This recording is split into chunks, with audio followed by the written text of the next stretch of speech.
Bonjour à tous. Alors hier, je vous expliquais, je détaillais plus ou moins le problème psychologique, on peut dire qu'il y a un problème psychologique au niveau du peuple, je dis bien du peuple des réseaux sociaux. Je parlais juste en politique intérieure, j'utilisais 4 mots: la lâcheté, l'idolâtrie, l'aveuglement, et là je pourrais rajouter dans le dossier Israël depuis 3 mois, l'ignorance. Ce sont ces 4 mots qui font qu'aujourd'hui nous sommes dans un monde complètement à l'envers, avec des milliers de gens qui ont été nourris à Soral, tous les délires sur les juifs, allant des khazars, de la mafia khazare, aux sionistes nazis. Il y a aussi Islam, balai d'Israël, il y a aussi la France est dirigée par les juifs, par le CRIF. Israël, ce ne sont pas des vrais juifs, ils viennent d'ailleurs, etc. Et puis toujours cette histoire de non, moi j'ai rien contre les juifs, c'est juste contre les sionistes.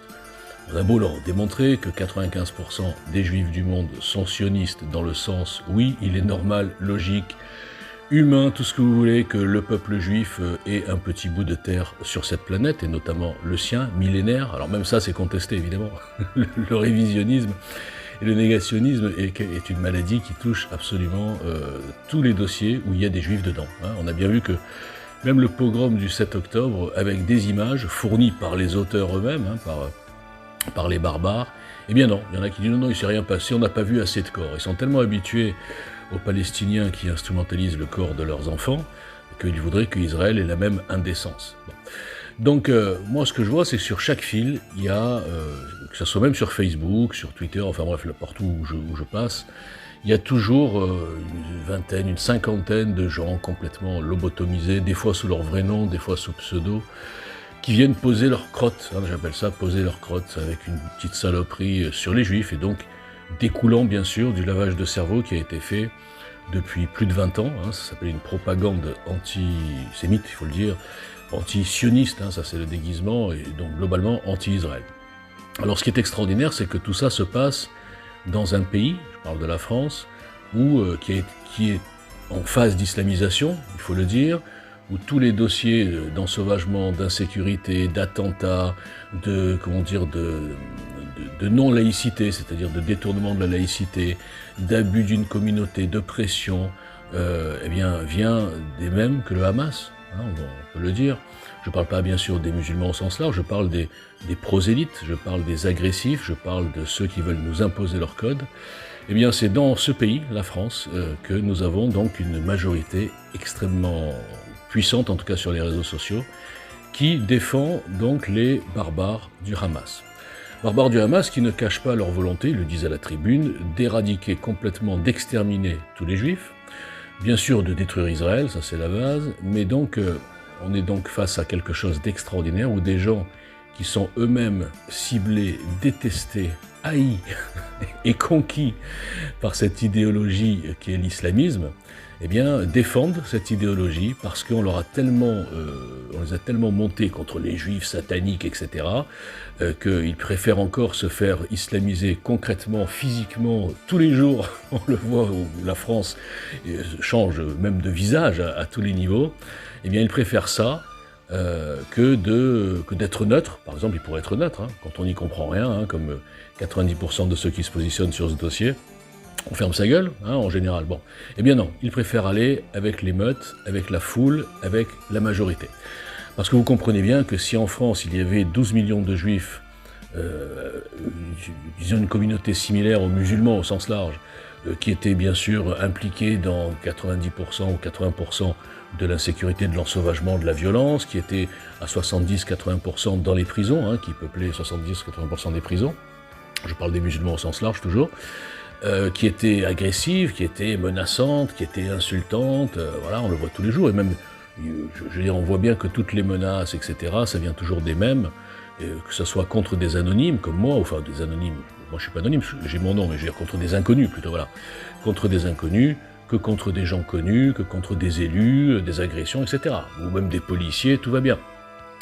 Et donc tout ça, ça vient pas des juifs sionistes sataniques, ça vient des musulmans extrémistes. Alors qu'ils soient extrémistes au niveau religieux, donc les islamistes, ou qu'ils soient extrémistes au niveau délinquance, c'est-à-dire les dealers, etc., les quartiers de non-droit, les zones de non-droit, etc. Eh bien, les Français, beaucoup de Français en tout cas, sur les réseaux se soumettent à ça, parce qu'ils sont dans la chasse aux fantômes, la chasse aux khazars, la chasse à tout ce qu'on leur a raconté, les khazars, les sionistes, etc. Donc on est dans un truc de fou, une hallucination collective, j'en parlais dès le premier jour, quand j'ai vu les réactions le 8 et 9 octobre sur les réseaux, où il n'y avait aucun mot de compassion pour un pogrom de 1000 personnes, filmé, hein, c'est même pas une légende, c'était filmé, rien du tout, parce que tous ces propagandistes, toutes ces putaclics, notamment soraliennes, j'en parle souvent, ont réussi à déshumaniser le juif. Dans l'esprit des petits cerveaux, des incultes, des ignorants, des lâches, bien sûr, qui se soumettent à tout ce que je viens de dire, eh bien, le juif n'existe pas. Il existe le sioniste. Et le sioniste est quelque chose, ou quelqu'un, ou un être étrange, tellement puissant, dangereux, qu'il contrôle bien sûr le monde, qu'il est responsable de la Covid, hein, comme nous le dit Youssef Indy le charlatan, qui tue des enfants pour donner en sacrifice à Yahvé, il paraît. Enfin, le sioniste, c'est tout. Le sioniste, c'est en même temps le capitalisme, c'est le judéo-bolchevisme, c'est aussi le communisme, c'est le mondialisme. En fait, c'est tout, je répète, parce que c'est incroyable. Alors moi, je vous le redis, s'il y avait 12 millions, donc je reviens sur mon sujet, s'il y avait 12 millions de juifs avec un profil équivalent à la communauté musulmane en France, et 400 000 musulmans, hein, arabes musulmans, je vous garantis que sur les réseaux sociaux, ce serait exactement l'inverse. Ils verraient donc une secte satanique, là on peut vraiment le dire, puisque on voit sur leur gueule, hein, je parle bien sûr du Hamas, du Hezbollah, des Houthis, enfin bref, quand vous voyez ces gens-là à la tribune, plein de haine, qui veulent détruire tuer les mécréants, tuer les chrétiens, les juifs, ils veulent tuer tout le monde pour imposer leur islam radical, eh bien je vous garantis que dans ces conditions, les Français soutiendraient un pays civilisé, hein, avec une démocratie, avec un parlement, avec une opposition, avec une presse libre, avec une diversité, hein. Je rappelle qu'il y a 2 millions d'Arabes israéliens sur 9, hein, ça veut dire il y a 20%, un peu plus de 20% d'Arabes israéliens. Donc ils soutiendraient, voilà, ce pays a été attaqué d'une manière incroyable, c'est-à-dire que c'est comme si en France on avait eu un pogrom de 10 000 personnes, hein, si on rapporte ça à la population, et ils n'auraient aucune hésitation. Ils voient bien que ces monstres se cachent derrière leurs enfants, ils voient bien que ces monstres exercent une dictature totale sur cette zone de Gaza, qui est finalement un peu raqqa, hein, comme l'État islamique. Alors quand ils ont vu l'État islamique, quand ils ont vu les gens traîner, les sauvages là, traîner des corps derrière des voitures, lynchés, décapités, etc., ces Français, ils étaient contre l'État islamique. Pourquoi? Parce qu'il n'y avait pas de juifs. Parce que les cibles et les victimes n'étaient pas des juifs, c'était des musulmans. Ouais, c'était entre eux, hein, quand même, mis à part quelques otages. Raqqa et Daesh, ils ont tué à 95% d'autres musulmans. Hein, là, il n'y avait pas de juifs dans l'histoire.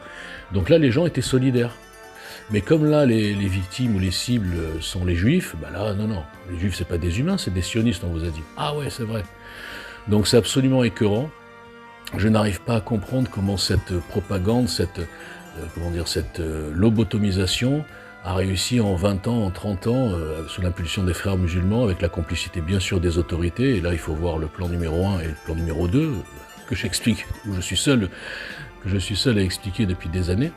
Et on comprend pourquoi la France est finalement conquise. En tout cas, dans les esprits, elle est conquise, elle est soumise. Et ceux qui se lèvent contre ça, qui osent défendre la justice, la logique, hein, la logique même de ce dossier global, dont personne ne connaît vraiment l'histoire, hein, enfin tous ceux qui se positionnent, on leur a mis une version dans la tête, et ils sont... Bon, je vois, hein, quand je poste la vérité historique, on me bloque tout de suite, parce que les gens ne veulent pas voir la vérité, ils veulent rester dans leur troupeau, et pouvoir crier avec les loups à 100 contre 1 et insulter les juifs toute la journée. Donc c'est une véritable maladie, et on voit bien que des deux côtés, ce dossier est représentatif de ce que je disais hier, on est vraiment dans un, dans un truc de soumission, quoi. De soumission, d'aveuglement, de lâcheté, je répète.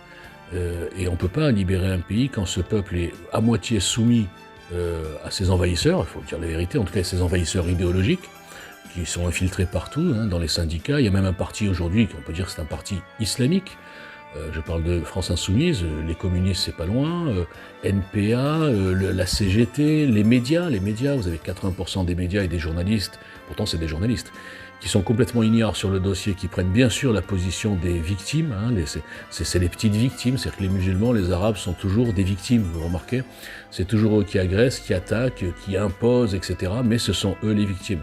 Alors, soit les gens sont aveugles, soit ils sont lâches. Moi je crois que c'est plutôt la lâcheté de faire semblant de croire que ce sont des victimes pour pouvoir se soumettre, parce qu'on n'a pas le courage de se lever. Je crois que c'est ça. Moi je l'ai vécu avec Giel et je le vois dans tous les dossiers. Donc je ne vous félicite pas, et je pense malheureusement que, je dis souvent, hein, je crois que la France est déjà foutue, parce que vous ne comprenez pas ce qui se passe.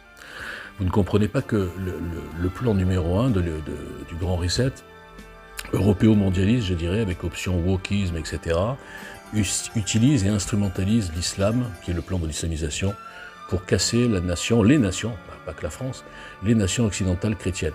Et je crois que ce plan numéro 1, ces architectes sont très surpris de voir le nombre de collabos volontaires, de soumis volontaires, qui finalement, sans s'en apercevoir, bossent pour le plan numéro 1 et le plan numéro 2. Mais attention, ils se disent résistants. Parce qu'on leur a dit que le juif c'était le système, que le sionisme c'est le mondialisme, et donc si je suis anti-système et anti-mondialiste, je suis antisémite. C'est une catastrophe, je vois ça tout seul puisque je n'ai aucun relais, mais je vous le dis aujourd'hui, déprimé encore plus qu'hier. Bon courage les enfants.